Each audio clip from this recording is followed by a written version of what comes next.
ఒక తండ్రి తన కొడుకు కడుపు నొప్పి వస్తుంటే హాస్పిటల్కి తీసుకెళ్ళాడు. తట్టుకోలేకపోతున్నాడు కొడుకు. డాడీ డాడీ డాడీ అని ఏడుస్తున్నాడు. ఒక్క నిమిషం హాస్పిటల్కి వెళ్దాం అని హాస్పిటల్కి తీసుకెళ్ళాడు.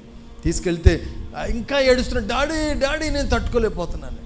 నర్స్ చూడండి మా అబ్బాయిని చూడండి. సార్ డాక్టర్ గారు లేరండి, ఫోన్ చేస్తాను ఉండండి అన్నది. త్వరగా పిల్లండి డాక్టర్ గారు. నన్ను కంగారు పడిపోతున్నాడు. అయితే ఫోన్ చేసింది నర్సు. డాక్టర్ ఒక అబ్బాయి చాలా చావు బ్రతుకుల్లో ఉన్నాడు, అర్జెంటుగా రావాలి, అతనికి అపెండిసైటిస్ నొప్పి వస్తుంది, వెంటనే ఆపరేషన్ చేయాలన్నది. డాక్టర్ వస్తున్నానన్నాడు. వస్తుంటే కొంచెం ఆలస్యమైంది. తిట్టుకుంటున్నాడు.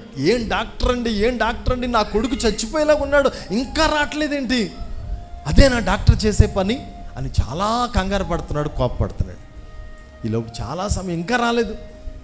వచ్చిన తర్వాత ఏమయ్యా నా కొడుకు చచ్చిపోయేలాగా ఉన్నాడు, ఇంత ఆలస్యం ఏంటంటే ఒక్క నిమిషం మీరు కంగారు పడకండి అని లోపలికి వెళ్ళి వెంటనే ఆపరేషన్ చేశాడు. కొడుకు బాగుపడ్డాడు. బయటకు వచ్చాడు డాక్టర్. బయటకు వచ్చి ఏం పర్వాలేదు, మీ అబ్బాయి బాగున్నాడండి, మీరు హ్యాపీగా ఉండండి అని మాట్లాడకుండా వెళ్ళిపోతున్నాడు. అంత గర్వం ఏంటండి డాక్టర్ గారికి, అంత స్పీడ్గా వెళ్ళిపోతున్నాడు ఏంటమ్మా నర్సు అని ఈ తండ్రి రకరకాలుగా మాట్లాడుతుంటే ఆ నర్సు అన్నది, ఏమండి నిన్న డాక్టర్ గారి కుమారుడు యాక్సిడెంట్లో చనిపోయాడు, డాక్టర్ గారి కొడుకు శవం ఇంట్లో ఉంది, డాక్టర్ గారి కొడుకు శవాన్ని ఇంట్లో పెట్టుకుని నీ కొడుకును బ్రతికించడానికి వచ్చాడు ఆయన.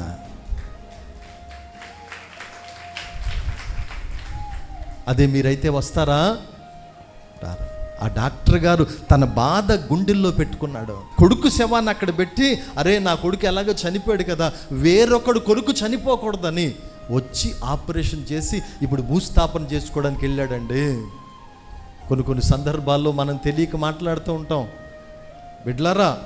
కాబట్టి అది ఒక డాక్టర్ తన వృత్తికి ధర్మం చేసి తన కొడుకు శవాన్ని ఇంట్లో పెట్టుకుని వేరొక వ్యక్తి కొడుకుని బ్రతికించినట్లుగా, బిడ్డా క్రైస్తవుడా, క్రీస్తు రక్తములో కడగబడి ఆయన స్వారూప్యంలో చెక్కబడి రూపాంతరపరచబడిన క్రైస్తవుడా, నీ కష్టాన్ని పక్కన పెట్టుకో, నీ బాధలన్నీ దిగమింగుకుని నీ కష్టాలన్నీ గుండెల్లో దాచుకుని ఇతరులకి ధైర్యం చెప్పగలిగిన విశ్వాసగా ఉండు.